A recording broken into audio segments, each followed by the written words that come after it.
이제 고민정 부대변인 모시고 또 오늘 중요한 날이잖아요. 대통령께서 한일 중 정상회담으로 일본에 가셨는데 네, 그 소식 함께 전해 듣도록 하겠습니다. 여기 앉으니까 너무 좋네요. 네. 네. 여기가 문재인 대통령님이 앉으셨던 위치고 네. 여기 김정은 국무위원장님이 앉으셨던 위치입니다. 그러게요. 네. 그때 그 뭐 평화의 집에서의 생생한 장면들이 다시금 떠오르는데요. 문재인 정부의 1년 동안의 평가들이 지금 이제 속속 많이 나오고 있습니다. 언론들에서도 이제 내일이 1주년이 되는 날이기 때문에 기획기사, 분석기사들이 많은데요. 저희도 그래서 어떤 일들이 있는지 쭉 살펴봤는데 굉장히 많은 일들이 있었습니다. 그 중에서 오늘은 외교 안보에 대한 이야기를 드릴 건데요. 마침 여기가 이 판문점 평화의 집에 그 중요한 장소에 걸려 있었던 그림과 함께해서 더욱 의미가 깊은데요. 이 남북 정상회담, 뭐 여러분들도 잘 아시겠지만 그것이 끝이 아니라 이제 시작입니다. 오늘 있었던 한일중 정상회의도 역시 그 중에 하나라고 볼 수 있겠고요. 조금 전에 세 분께서 아베 총리 그리고 리커창 총리 그리고 문재인 대통령 세 분께서 공동 언론 발표를 하셨습니다. 그 가운데 이제 문 대통령의 발표문을 조금 말씀을 드리면 한반도의 완전한 비핵화 또 항구적인 평화 정착을 위해서 이 3국이 함께 인식을 같이 한다는데 그 의견을 모았고요.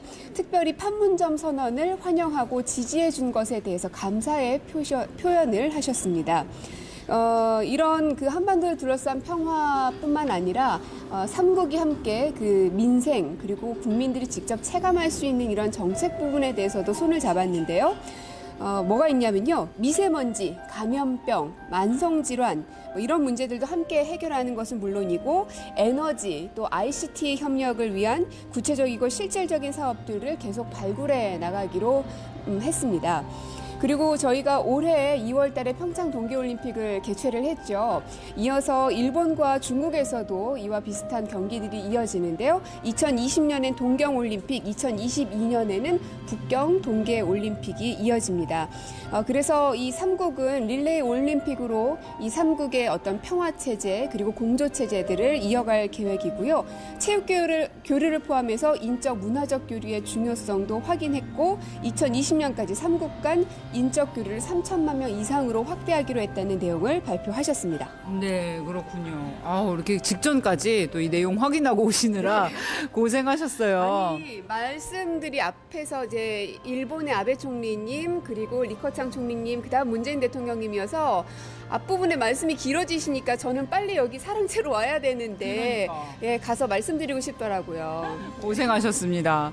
아무튼 지금 이제 대통령께서 모두 발언에서도 말씀을 하셨지만 이제 한중일, 한일중 이렇게 3국이 다시 모인 것이 거의 2년 반 만이라고 해요. 생각해 보면은 뭐 그 전에 어려운 시기도 있었고 1년 동안도 참 우리가 외교 안보적으로 열심히 달려왔잖아요.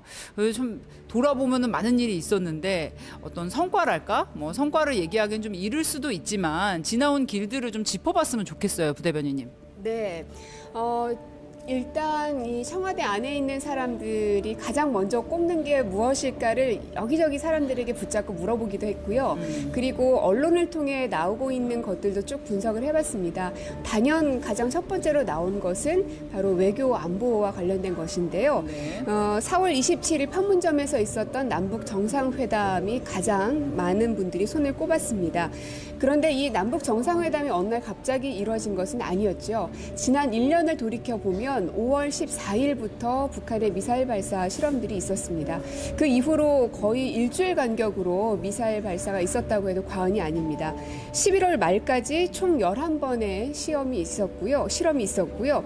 그러자 그때 당시에는 전쟁에 대한 공포감들도 굉장히 많았고 또 그 다음에 2018년 2월에 열릴 평창 동계올림픽에 외국 선수단들이 불안해하고 있다. 그래서 평창에 가도 되느냐라는 이런 불안 심리들이 여러 언론을 통해서 보도가 되곤 했었습니다. 하지만 문재인 대통령은 평창올림픽을 평화올림픽으로 만들어내겠다라는 걸 전 세계 사람들에게 각인을 시켰고 또 그것을 설득하는 데 성공했다고 봐야겠죠. 역대 최대 규모인 92개국에서 2,900여 명의 선수단이 왔고요.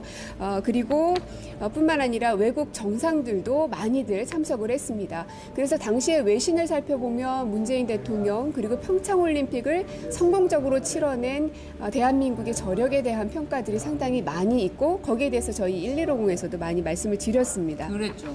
그리고 그 시작들은 사실 베를린 선언부터 거슬러 갈 수가 있는데 베를린에 갔던 때가 작년 7월이었습니다. 당시 베를린 구상을 발표하실 때 대한민국의 주도적인 역할을 통해서 한반도 평화체제 구축을 위한 담대한 여정을 시작하겠다라고 포문을 여셨습니다. 이 자리에서 평창올림픽에 북한 참가를 제안을 했고요. 그래서 이후 1월 1일이 됐을 때 북한 김정은 위원장의 신년사, 거기에 대한 화답의 대통령님의 말씀, 그리고 북한의 참가, 그리고 또 여러 각국 정상들의 응원, 그리고 참가, 이런 것들이 쭉 이어졌습니다. 그것이 남북 정상회담까지 왔고 오늘의 한일중 정상회담까지 왔습니다. 하지만 말씀드렸듯이 이것은 끝이 아니고요. 앞으로도 남은 일정들이 참 많습니다. 한미회담도 남아있고요. 무엇보다 북미회담도 기다리고 있습니다. 이것들이 잘 해결이 돼서 무엇보다 한반도 내의 평화가 정착될 수 있기를, 이 평화라는 단어가 낯설고 새롭고 반가운 게 아니라 당연한 단어가 될 수 있게끔 하기 위해서는 일단 우리 대한민국 국민 모두가 여기에 함께 힘을 모아주시면 좀 기를 받아서 에너지를 받아서 더욱 성공시킬 수 있지 않을까 하는 생각이 듭니다. 네, 그렇습니다. 이제 뭐 이렇게 알려져 있다시피 뭐 한미회담이라든지 앞으로의 외교 일정도 굉장히 이제 촘촘하게 많이 이어질 텐데요. 많은 응원해 주시길 바랍니다.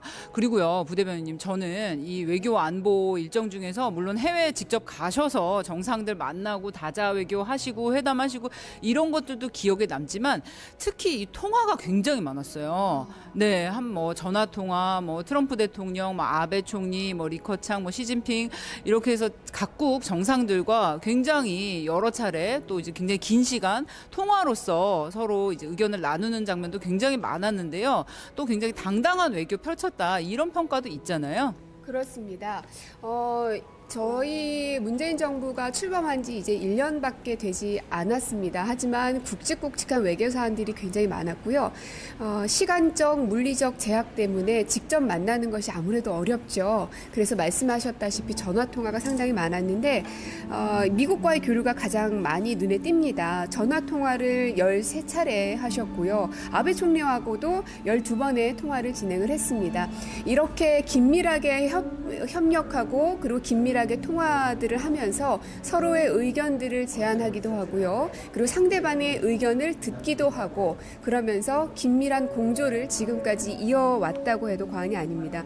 뿐만 아니라 늘상 외교의 다변화를 말씀해 오셨는데요. 그래서 신북방 정책, 신남방 정책을 말씀하셨죠. 특히나 신남방 정책 같은 경우는 뭐 베트남이나 인도네시아, 필리핀 등 이런 나라들에 대한 외교도 잊지 않으셨고 또 중동이었죠. UAE에 가셔서 원전이라든지 그리고 그 나라와의 어떤 인적 교류, 물적 교류 이런 것들을 또 챙겼고 그리고 뭐 얼마 전에 오신 이제 터키 또 우즈벡 이런 나라들까지도 해서 신북방, 신남방 등등 이 외교의 다변화에도 굉장히 많은 노력들을 기울여왔던 지난 1년이었다라고 평가할 수 있을 것 같습니다.